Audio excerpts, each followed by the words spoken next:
साथियों नमस्कार।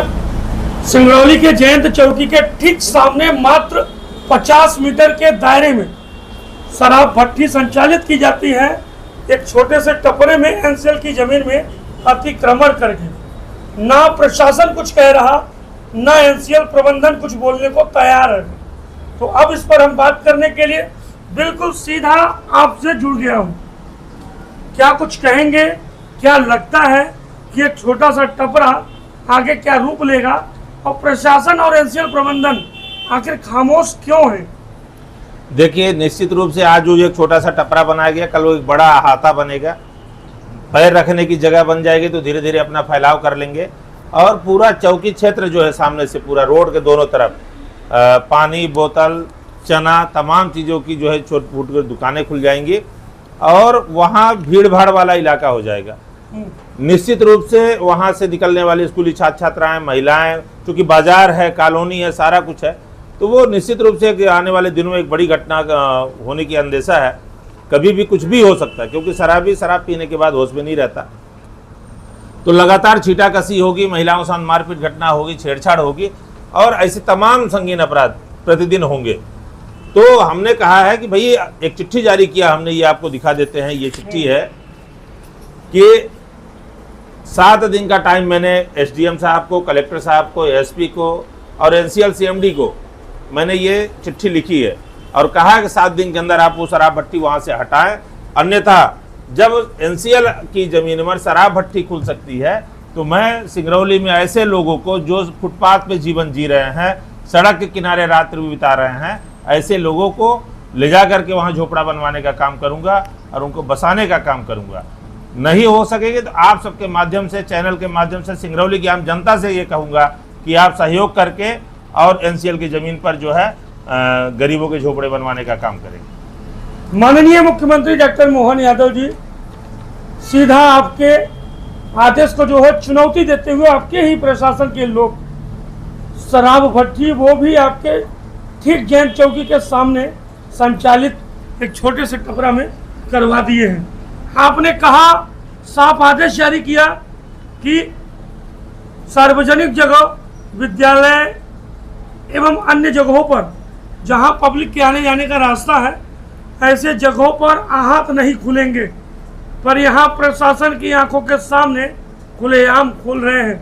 यानी आपको चुनौती दे रहे हैं। आपसे आग्रह है कि जयंत चौकी के ठीक सामने एनसीएल की जमीन में अतिक्रमण करके जो शराब भट्टी संचालित की जा रही है, इस पर रोक लगाएं, इसको हटवाएं, अन्यत्र जगह करवाएं जहां यह सुरक्षित हो, जहां पार्किंग की व्यवस्था हो, जहां विवाद की स्थिति निर्मित न हो।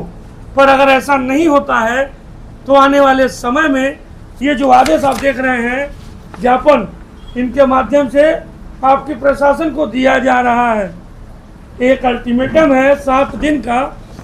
अगर इस समय अवधि में अगर यह मांगे पूर्ण नहीं होती है जो समाज हित में मांगे हैं, तो आने वाले समय में निश्चित रूप से, अगर इन्होंने बोला है कि आप सभी जनता जनार्दन सिंगरौली वासियों के सहयोग से चंदा इकट्ठा करके फुटपाथ पर रहने वाले लोगों के लिए सीट डालकर घर बनवाने का कार्य करूंगा।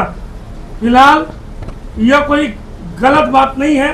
अगर एनसीएल की जमीन में अतिक्रमण करके शराब भट्टी खोली जा सकती है तो गरीबों के लिए जो घर जो है जरूर बनाया जा सकता है। और ये आपकी सरकार और आपकी प्रशासन सबकी आंखों के सामने होगा।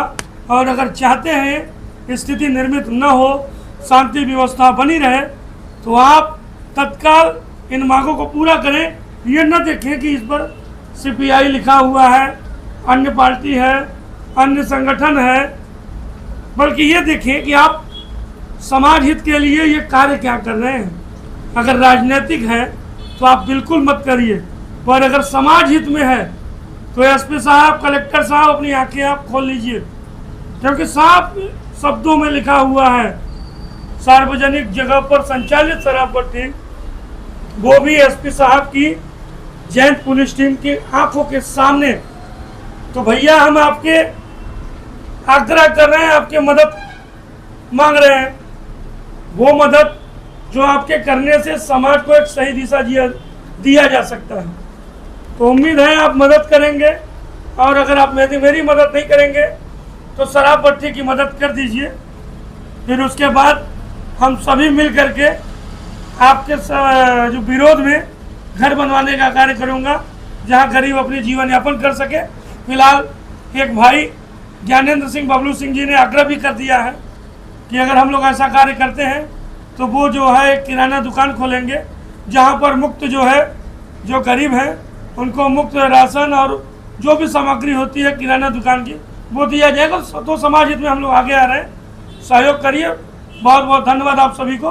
कमेंट में प्रतिक्रिया जरूर दें कि किस तरीके से किन स्थिति और परिस्थितियों में जिला प्रशासन, पुलिस विभाग और एनसीएल प्रबंधन ने मिल करके अपने ही जमीन में अतिक्रमण करने के लिए शराब माफियाओं को संरक्षित कर रहे हैं। बहुत बहुत धन्यवाद।